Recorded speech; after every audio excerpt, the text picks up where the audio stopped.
The automobile. Ever since Henry Ford's assembly line began in 1913, cars have become central to the American way of life.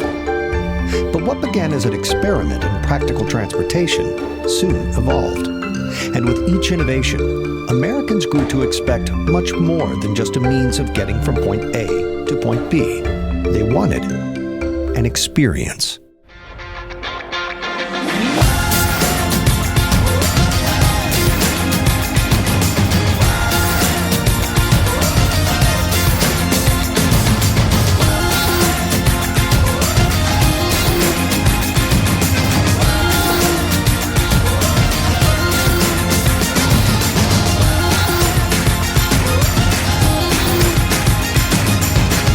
American Soundscape Car Audio for Grownups. The joy of driving comes in many forms. Simply having the freedom to go wherever we choose is one. But for many of us, the experience of how we go is just as important. From the exotic to the refined and classical, cars allow us to show the world our unique personalities, our hopes, our dreams. But for the true enthusiast, if there's one thing that can make the driving experience truly come alive, it's adding a soundtrack. For the car enthusiast with a passion for music, this is what you would call a happy place. Soundscape Car Audio is a mobile electronics shop that specializes in award-winning high-end car audio systems. Whether it's a wooden speaker enclosure or a metal amp rack, everything here is crafted by hand, and usually one of a kind. This is just one of the reasons Soundscape Car Audio was voted 2016 Retailer of the Year by the Mobile Electronics Association. From Fords to Ferraris, Toyotas, to Teslas, just about every model of vehicle has come through here for some type of transformation. But today brings something different. The Chevrolet SSR, or Super Sport Roadster, is a retractable hardtop convertible pickup truck manufactured by Chevrolet between 2003 and 2006. There were only 4 model years produced, which makes this Roadster one of the rarer vehicles to come out of Detroit. Dan Ungaro is about to rip it apart.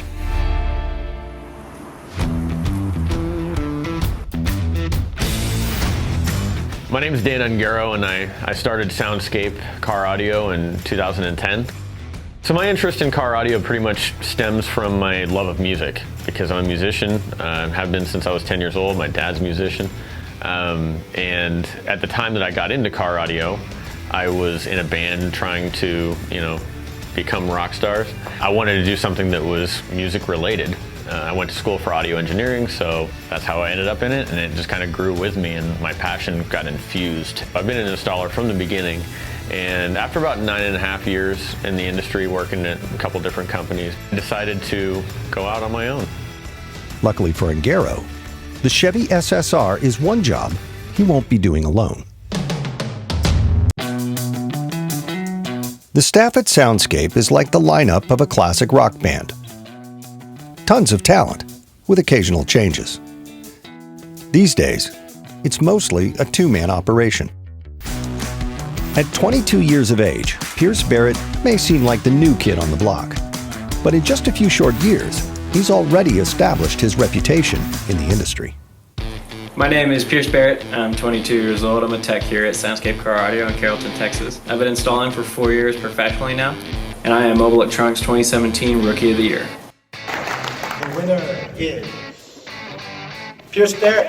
It's kind of humbling. It's great that there is people that are recognizing you for the things that you're achieving and learning. I mean, everybody at some point was a rookie. So before I worked here, I was very excited and nervous. At this point, I'd only been installing for about 1.5 years, 2 years. I was very afraid that I was going to be handed cars that I either didn't know how to work on or I didn't know what to do. When he came on board, we had a 90-day evaluation period. I think about 8 days into it, this kid is good, and he's absorbing everything I'm telling him. Pierce has gone, in a very, very short period of time, become in my mind, one of the best installers in the industry. And imagine how far this kid's gonna go. Though Dan and Pierce are certainly up for the task, the SSR system build will be a challenge for a number of reasons. Never mind the fact that it wasn't supposed to happen at all. This SSR build, it was unintentional. The owner of the SSR has brought it to Soundscape for a complete audio system transformation. The irony of this install, however, is that it wasn't supposed to happen in the first place. It was unintentional, but it ended up becoming an audio build instead of a radar build in a Bentley. We have a really good relationship with our manufacturers. Escort Radar is one of them. CEO of the company, he wanted to put a radar detector in for his dad, who lives down here. So looked at the Bentley, kind of figuring out where the sensors would go, all this kind of stuff, and pretty much at the end of it, he kind of decided he didn't want to put a radar detector in the car. And I was like, well, thanks for coming in, And he did mention that he had an SSR, which is, not a super common vehicle. And the SSR is kind of the space age version of the El Camino. So it's kind of a truck and then a convertible, like a totally motorized convertible top, just like a little two-seater, Basic radio, had a CD player, 2 speakers. That's it. 2003, what are you gonna do? As anyone who has ridden in a convertible with the top down will tell you, sound quality usually goes, well, out the window. The main point was to make the system much louder so that it could compete with the immense amount of road noise and wind noise that you're going to have in a convertible, either top up or top down. He said, "Can you do audio on this?" I was like, "Of course, do some audio on that." Came up with a system for it, radio, 3-way set of components, dash pods to mount the components, 8.5-inch drivers in the doors. So that helped with mid-bass in the front, and then 2 subs, which, there were no subwoofers before, so infinite baffle 210s in the back, 3 amplifiers with a welded amp rack, a full Escort radar system because he wanted it in that car, front and rear radar, sound deadening all through the floor and the back wall and everything. So we're pretty much addressing every end of the spectrum. The client agreed to the job. There was just one little catch. He says he's going out of town for 6 weeks, the middle of the week. There's a lot of work we're talking about. So, I talked to Pierce and said, "Hey man, you want to burn the midnight oil on this?" And he was like, "Yeah, bring it on." The guys will have about 56 hours to completely remove the interior of the truck, fabricate custom speaker and amplifier mounts, run all the wiring, install the components, and put it all back together. At some point, they may get a little sleep.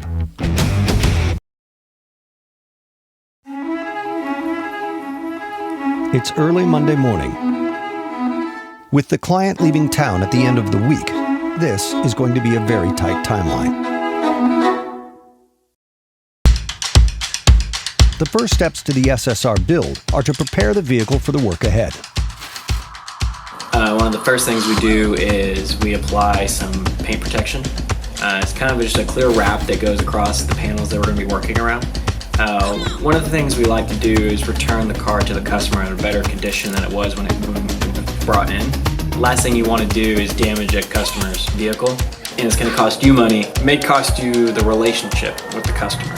Once the prep work is done, it's time to get down to business. The first thing we had to do was just take everything apart so that we could get down to the metal and just sound deaden the car. We have carts that we pull out from our storage closet, and we remove panels with certain steps kind of where they may be. So we have like a driver kick area, or we'll have, this came from the center console.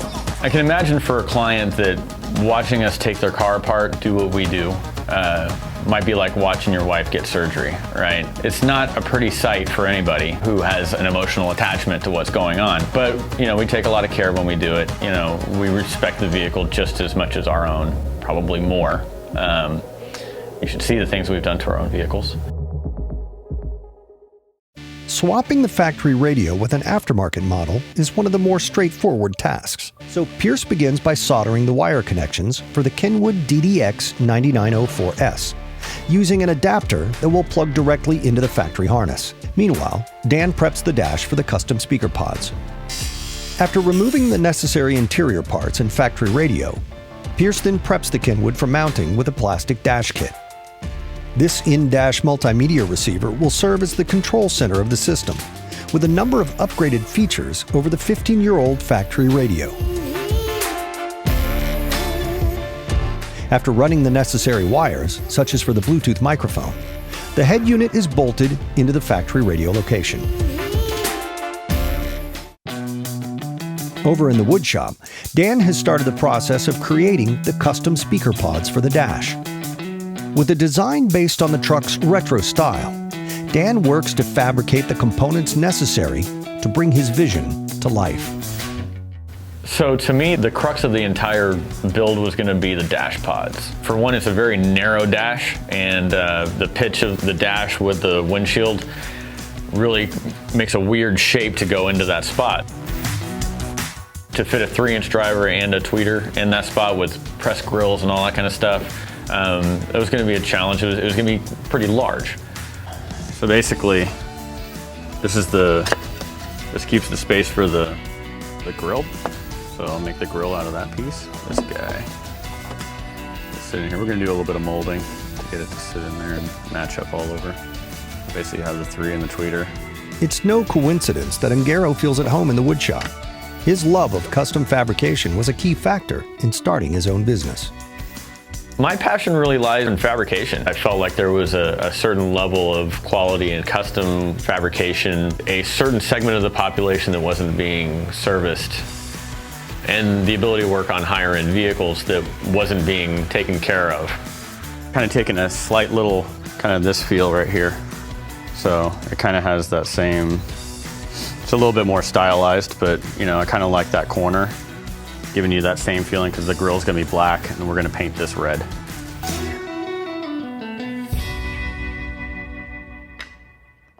Pierce is ready to move forward with a key aspect of the build's foundation, the sound treatment. He just needs to remove the rest of the factory sound system and vehicle interior. Unfortunately, sometimes the interior doesn't want to cooperate. Yeah, success.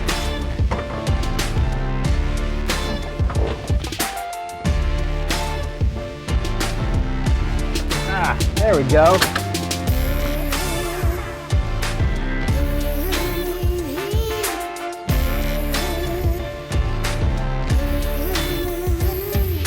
Yep, you gotta remove all of that just to get to the amplifier. To protect the vehicle's wiring system, Pierce decides to disconnect the battery, which is usually very simple, except that the battery on a Chevy SSR is located under the rear end of the vehicle.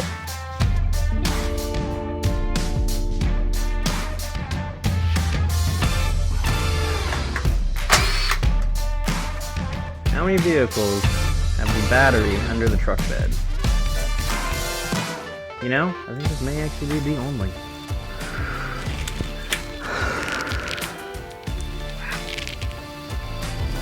With the battery disconnected, it's safe to remove the various electrical components that block the factory rear speaker panel.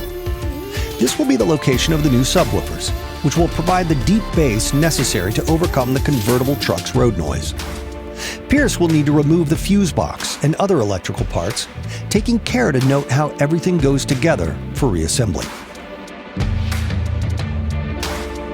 Unfortunately, a large metal bracket blocking the rear panel sits under the vehicle's emergency brake release. To do full sound deadening and to be able to get to the back wall the way we needed to, Pierce had to remove the emergency brake. Until the brake is removed, he's stuck. He was having a hard time getting it lined back up, and I think he spent an hour and a half trying to get this thing lined up, and he just couldn't get it. Kind of looked over his shoulder and went in, and I was like, what's going on? He's like, man, I just don't know what I'm gonna do. I can't get this thing, to line up to bolt back in again after we put everything, all the sound deadening in. And hit the button on it, hit the release, and it put the slack in there, and it just went right in. So, and it's like, well, we've got 1,000 things on our minds at a time. And, there are so many legitimately challenging things that it's easy to let something that's not become a challenge. The Saturday morning cartoon stuff. It is what it is, man. And, he's found stuff that I've boneheaded about, so, I guess that would, is that it? Now that the brake is finally removed, the rest of the factory sound system and interior are clear for removal.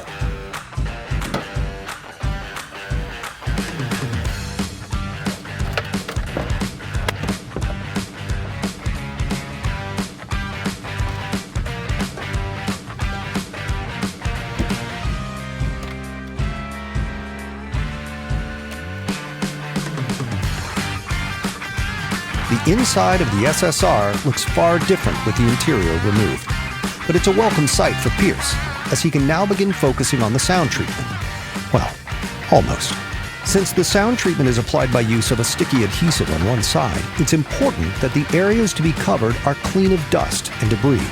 So Pierce will carefully clean a floorboard that hasn't seen the light of day since it rolled across a factory floor in 2003. Dan's work on the custom dash pods is progressing, but crafting a completely new design is a painstaking process. It takes a combination of experience, creativity, tenacity, and sometimes a little bit of luck.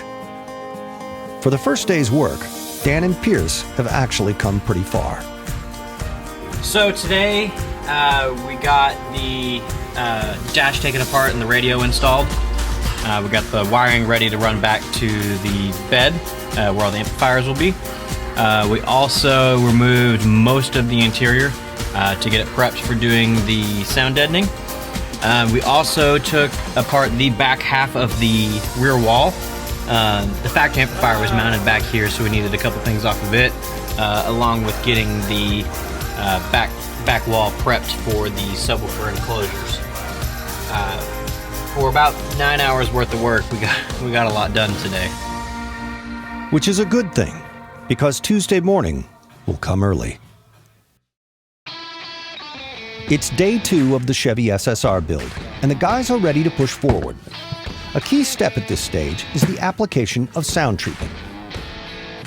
Now that the vehicle is all taken apart, one of the things that we're going to focus on is the sound treatment of the vehicle. When you're driving down the highway, there's going to be noises that are going to induce into that system and what you're listening to, and it just is going to destroy your experience. By lowering the noise floor level, we actually get a better sound, and you don't have to turn the volume up as loud as you would before.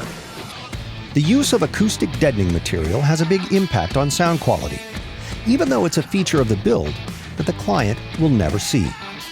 But just as car audio enthusiasts have grown older and more refined, the industry has moved away from the outlandish and over-the-top system designs of the last century.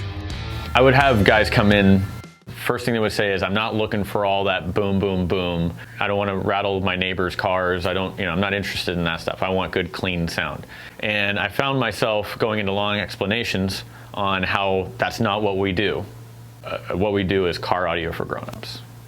So what exactly is this high-fidelity experience that Ungaro works to create in each system build? Revealing the source material. So, at some point, Pink Floyd is there in the studio, they record it a certain way, and they want it to sound a certain way. It goes to a vinyl record, Dark Side of the Moon was phenomenal, holds up today, great sounding album. You put it on, and it sounds amazing. There's depth, there's all sorts of qualities to it.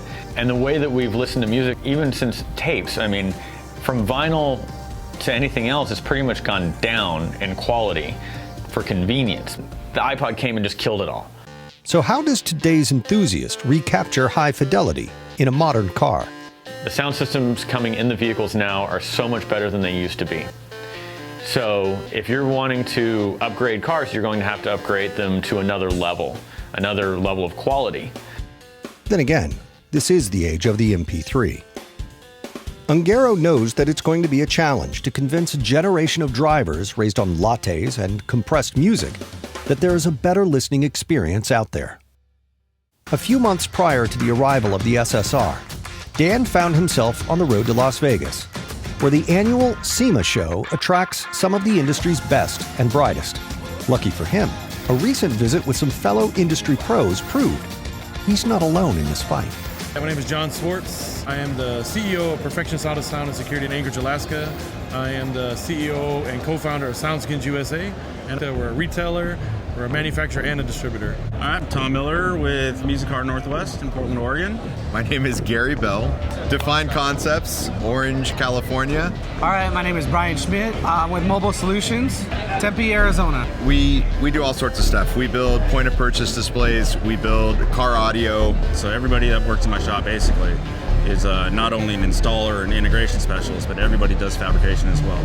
We build hot rod interiors. We do basically any type of fabrication that you can imagine. Our business is all about training and building tools for fabrication. So we're teaching guys how to do automotive design and fabricating different products and tools. SEMA is a great place. Being here today, especially this year, is a great opportunity to kind of see the transition that the car audio industry has gone through and is going through. I think when I first started in it, man, the installs were over the top, a lot of fiberglass. It was how much flashy show can I do and how much attention can I grab to my car? And the one thing that really made cars stand out in that era was the trunk and the audio systems being obnoxious.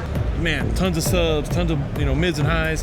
And obnoxious was a good thing then, and it's just where the industry was. The iPod came out, so then everybody was like, I want more, less quality, and they shrunk everything down, max. And then finally one day somebody was like, man, everything is crap and cheap. Obviously that has changed dramatically since then. Today's audio, car audio in general, is much different than it used to be. We're not necessarily focused on the same person that we were 10, 15, 20 years ago. Where before a lot of guys were willing to take that, we want more flash and more obnoxiousness, and now they'd rather have something that was clean or elegant and high-end. We stopped making these square boxes, and we stopped making these volcanoes, and we stopped doing these things. And now it's like, how can we make this so beautiful like it came from the factory? And a lot of the general consumers have no idea what great sound is. I think it starts with the musician. It starts with the artist. When they create that piece of art, when they have that spark, that divine inspiration, our job is delivering that piece of art to you so that you can experience it as it was intended by the artist. The kids that from that era were modifying Hondas are now driving BMWs and Mercedes and aspiring to, Ferraris and Lamborghinis. I mean, not that we all haven't aspired to Ferraris and Lamborghinis since we were kids, but they're a refined crowd now. I see the future is more integration, more high-tech stuff, more technology blended in with it. And sound deadening is such the foundation of the vehicle, and without that, how can we get the best sound quality we can possibly get? Nobody ever gets to see it. I want to make something so beautiful you don't want to put the carpet back in and put the door panels back on.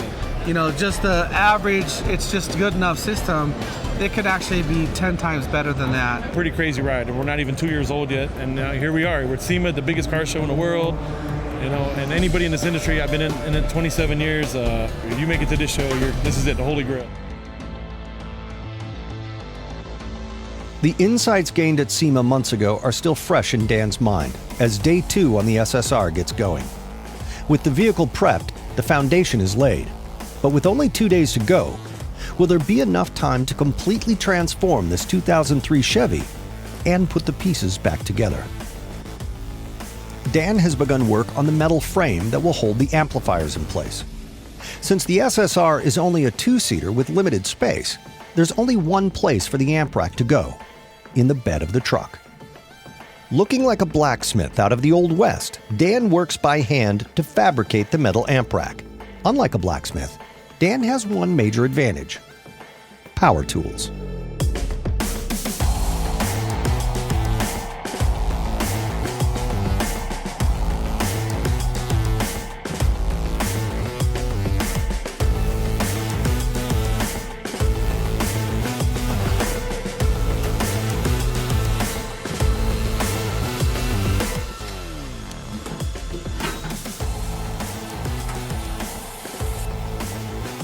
After rinsing off the rack, Dan lets it cool so that it can be painted.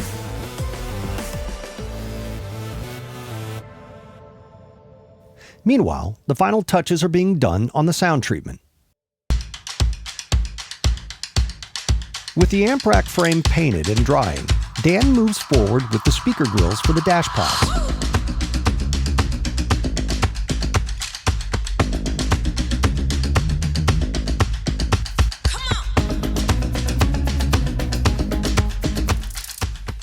Using custom-made grilled templates and a hydraulic press, he molds the wire mesh.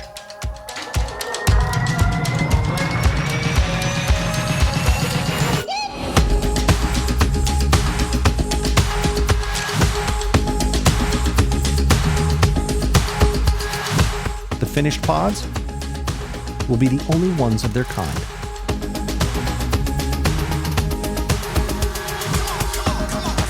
The new speakers for the front doors will be bigger than the original ones, so Pierce works to fabricate adapters that will accommodate the larger size.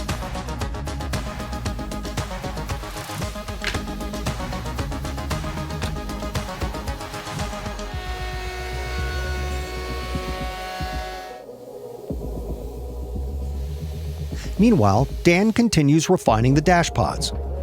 Since they will need to be painted by a specialist, Dan needs to get them to a final stage so they can be picked up as soon as possible.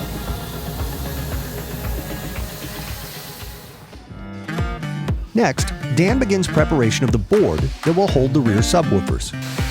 For this particular application, the guys have decided to go with a design called an infinite baffle.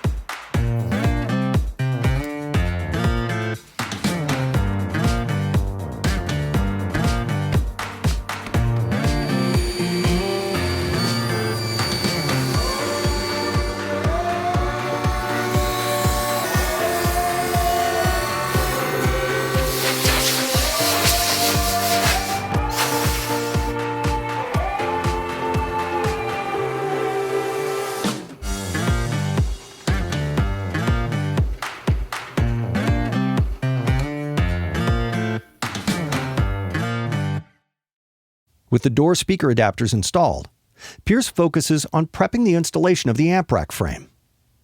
The guys want to make sure the amp rack is level with the truck. You got your punch or something to mark it. So this amp rack, we want the amp rack to be level with the vehicle, you know. But that assumes the truck is actually level. Yeah, see, it's 0.3 degrees off. See, when he was in there, it was 0, 0. Well, we're going for accuracy, right? It's just fancy schmancy way of doing it. With the clock winding down on day 2, Dan and Pierce have made significant progress. But wrapping up this job in just one day might be a long shot. As the sun rises on day 3, it's clear the guys will be hard-pressed to finish the vehicle by the end of the day. Luckily, a quick call to the client buys them some extra time. He actually won't need the vehicle until Thursday, giving them over 24 additional hours to finish the job. Still, there's no time to waste. So first up is to install the infinite baffle, so that the guys can see just how much of the rear wall of the vehicle will need to be cut away to accommodate the subwoofers. Dan manages to cut one side before the painter shows up for the pods. The custom dash pods are ready to be picked up by the painting specialist, Chendo Marino. So basically just going for the red. I was kind of going for getting a little bit of the same kind of shape that, you know, some of the parts of the vehicle have. So Dan shows him how they'll be installed. How it fits in there. And then, This is this side. surprise hits.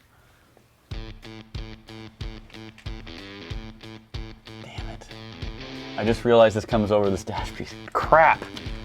When designing the pods, Dan didn't take into consideration the space requirements after the dash pad was reinstalled. Ah, crap. See, I forgot about the friggin' the dash piece going on, and it's gonna be right in that friggin' spot. As they currently are built, the pods won't fit. Okay. Where's your shop now? Like, where are you out? It's in Duncanville. We've been going at breakneck speed on this thing. That's why I'm like, Yeah.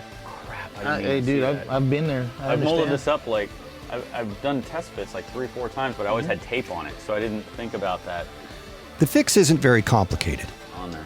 Well, it's actually not that bad of a deal if you're really good at sanding. It will just require some fine sanding of the pod. But it will take just a bit of time. I can come right back. Yeah, if you want to go grab some lunch, I'll get this. Yeah, there's some wood in there, so. So Chendo agrees to leave for lunch while Dan hurries to make the correction. I'm sorry, dude. Nah, it's all I didn't good, mean dude. to- It's part of it, man. It's the dash is deceptively not symmetrical. As I was putting it together, I was kind of, God, these aren't really, like, I'm using the same pattern when I make one side, you know, copy it to the other, and, you know, there's a certain point where they should be pretty identical, but there's a lot of back and forth on that. So there was molding it up, popping it out, sanding it, putting it in, molding it up, popping it out, sanding it, putting it in, molding it up, popping it out. You know what, you get the point, right? And there's some point where you have to decide that, okay, the tolerance, I've done as much of this as I can to get the tolerances right, and now we primer and paint it. With the dash pods modified to fit, Dan can go back to cutting holes for the infinite baffle, while Pierce moves on to fabricating the board on which the amplifiers will mount. Now that they're almost halfway through day 3, Cutting through 2 layers of steel is never easy. working on separate phases of the build at the same time is the only chance the two have of meeting the deadline.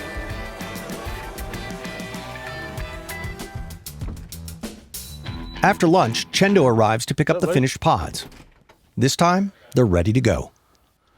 So I was able to fill in that one spot that we were looking at. Awesome. Right there. So I went ahead and filled that in. With the deadline very tight, Marino has agreed to do a rush job and have them ready by the end of the day. They really, you don't really But it will be a very fast turnaround. So I'll throw some primer on them, and then Yeah. I'll still be able to get them back sooner. Yeah. Awesome. Good deal, man. Basically, we're just doing the red to match and some clear, and that's All right. it. Easy one, man. Yeah, I thought they were Hopefully. bigger. Yeah. They look bigger on the picture. Yeah. So, cool, man.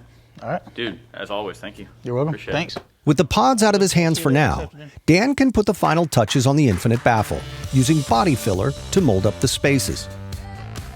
In the meantime, Pierce is making further progress on the amplifier mounting board.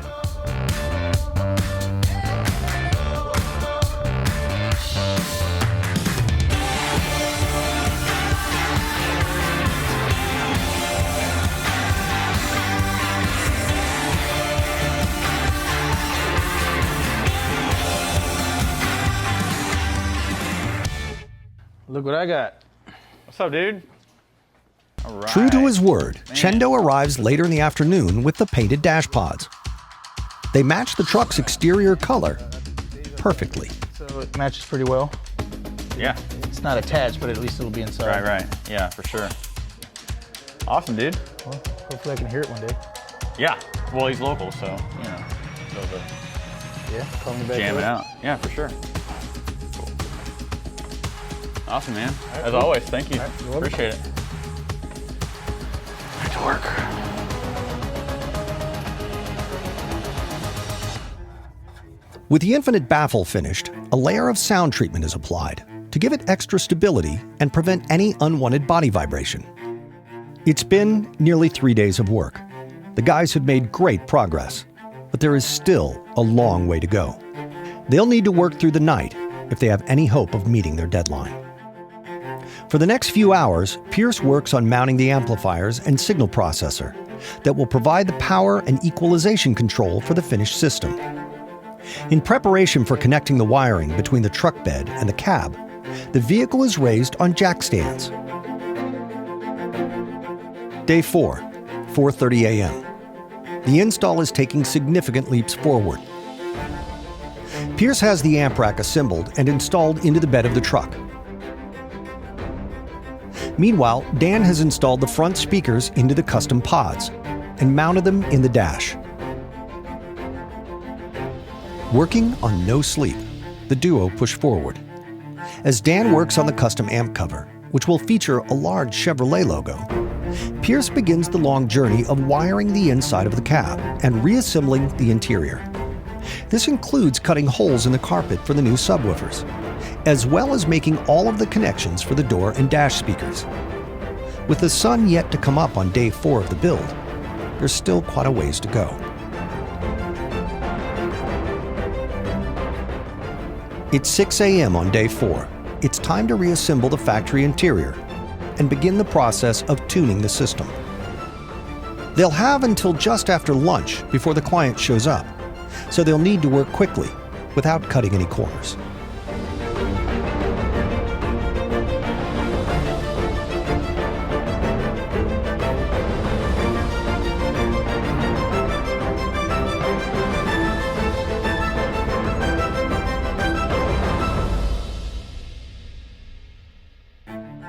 1:30 p.m. in the afternoon.